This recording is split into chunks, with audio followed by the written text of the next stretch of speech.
Kulang pa ba ang handaan ninyo ngayong Pasko? Bakit di subukan itong panghimagas na leche flan with a twist? Naisip ko na yung mga flavors ng cupcakes, gagawin ko po sa leche flan para maiba naman. Tsaka para may ibang hahanap-hanapin yung tao, hindi lang yung classic. Itinuro sa amin ng baker na si Candice ang pagluluto ng gourmet leche flan. May secret daw para iwas bula sa pagbate ng egg yolks. Pero wag po natin siyang ibibit ng sobra para hindi siya mag-create ng bubbles. Parang dudurug-durugin niyo lang po siya.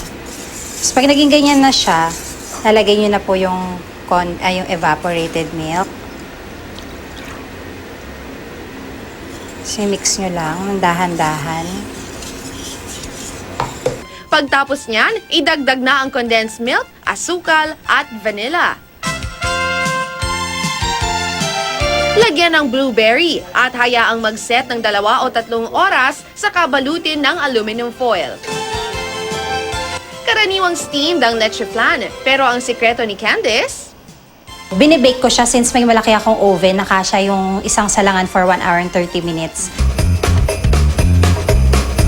best-seller daw ngayong holiday season ng blueberry leche flan. Pero mabenta rin daw sa mga may sweet tooth ang leche flan na nilagyan ng strawberries and cream. Inspired din ng ilang cupcake flavors ang twisted flan. Kaya merong red velvet flavored at cream cheese. Pero kung gusto nyo ng medyo crunchy ang inyong dessert, itong leche flan with cookie bits ang perfect dyan. Dahil nga Pasko, masarap siyang pangbigay sa mga kamag-anak.